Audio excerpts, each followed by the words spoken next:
Welcome है आप लोगों का हमारे चैनल पर। कैसे हैं आप लोग? प्लीज़ वीडियो स्टार्ट होने से पहले लाइक कर दीजिएगा।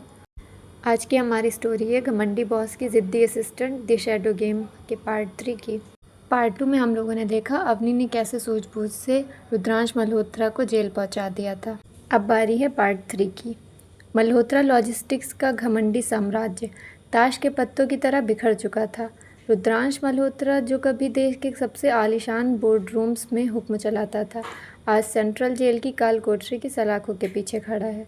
उसके हाथों में लगी हथकड़ी से ज़्यादा गहरी चोट उसके उस घमंड को लगी थी जिसे एक मामूली सी दिखने वाली असिस्टेंट अवनी शर्मा ने चकनाचूर कर दिया था। लेकिन रुद्रांश मल्होत्रा हार मानने वालों में से नहीं था। जेल की धुंधली रोशनी में उसकी आंखों में पछतावा नहीं, बल्कि बदले की एक नई और ख़तरनाक आग सुलग रही थी। क्या लगा था तुम्हें अवनी? तुमने मुझे सलाखों के पीछे भेज दिया तो खेल ख़त्म हो गया?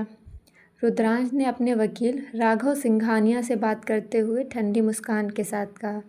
राघव ने धीरे से एक सीक्रेट फाइल रुद्रांश की तरफ बढ़ाई और फुसफुसाया, रुद्रांश, केस बहुत मजबूत है।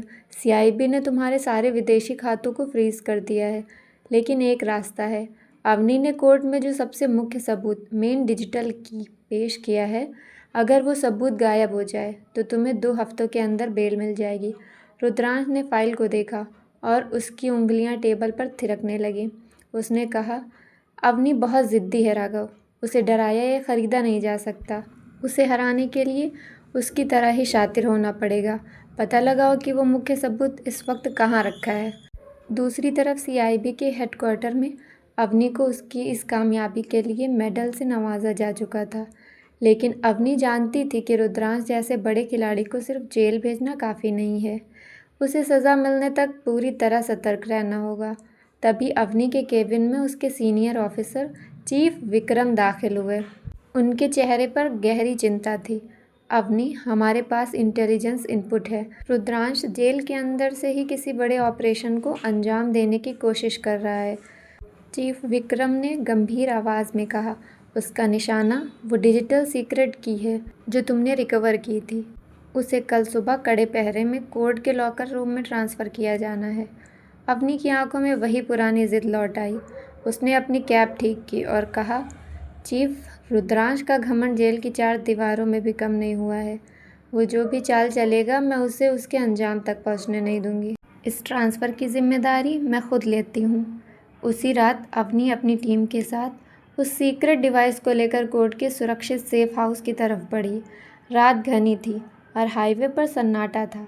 अचानक अवनी की गाड़ी के सामने एक तेज़ रफ्तार ब्लैक एसयूवी आकर रुकी।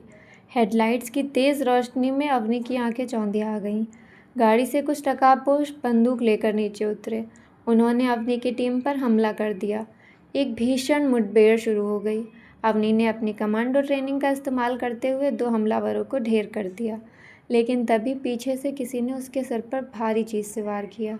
अवनी की आंखों के सामने अंधेरा छाने लगा, लेकिन बेहोश होने से पहले उसने देखा कि हमलावरों का लीडर कोई और नहीं बल्कि रुद्रांश का वकील राघव था। जब अवनी की आंखें खुली तो उसने खुद को एक सुनसान वीरान गोदाम में कुर्सी से बंधा हुआ पाया। ये वही गोदाम नंबर 7 जैसा ही एक पुराना ठिकाना था। उसके सामने एक बड़ी स्क्रीन लगी थी। स्क्रीन चालू हुई और उस पर जेल के कपड़ों में बैठा रुद्रांश मल्होत्रा दिखाई दिया। उसके चेहरे पर वही पुरानी घमंडी और क्रूर मुस्कान थी। मिस अवनी शर्मा, या शुड आई से एजेंट अवनी? रुद्रांश की आवाज़ गूंजी। क्या कहा था तुमने? अपराधी चाहे जितना भी रसूखदार हो, कानून की गिरफ्त से बच नहीं सकता। देखो, आज कानून के रखवाले ही मेरी गिरफ्त में हैं। अवनी ने दर्द से कराहते हुए भी अपनी आवाज़ को कमज़ोर नहीं होने दिया। उसने कहा, रुद्रांश, तुम सलाखों के पीछे हो, तुम वहाँ से कुछ नहीं कर सकते। राघव बहुत जल्द पकड़ा जाएगा। राघव सिर्फ एक मोहरा है अवनी, असली मास्टरमाइंड हमेशा पर्दे के पीछे रहता है। रुद्रांश हंसकर कहने लगा, जो सीक्रेट डिवाइस राघव तुम्हारे पास से लाया है, वो इस वक्त मेरे पास जेल के अंदर पहुंचने वाली है, और जैसे ही डेटा डिलीट होगा, मैं कल सुबह आज़ाद हो जाऊंगा। तुम्हारी ज़िद मेरे घमंड के आगे फिर से हार गई। अवनी ने एक गहरी सांस ली। अचानक उसके चेहरे का दर्द गायब हो गया और उसकी जगह एक ठंडी डरावनी मुस्कान ने ले ली। उसने अपनी बंधी हुई कलाई को थोड़ा हिलाया और कहा, रुद्रांश, तुम्हारी यही सबसे बड़ी कमज़ोरी है। तुम्हारा घमंड तुम्हें अंधा कर देता है और तुम सामने दिख रही सच्चाई को भी नहीं देख पाते। ये सुनकर रुद्रांश के चेहरे की मुस्कान थोड़ी फीकी पड़ी और कहने लगा, क्या मतलब है तुम्हारा? अवनी ने ज़ोर से कहा, कोड रेड एग्जीक्यूट नाउ। ये कोड रेड क्या है और अवनी ने ये क्यों कहा, ये आपको नेक्स्ट पार्ट में पता चलेगा। प्लीज़ जब तक के लिए आप चैनल को सब्सक्राइब कर दें, वीडियो को लाइक कर दें और कमेंट में प्लीज़ ज़रूर बताइएगा वीडियो कैसी लगी आपको। इसके अलावा कोई सजेशन हो तो वो भी बताइएगा। थैंक यू फॉर योर कीमती वक्त।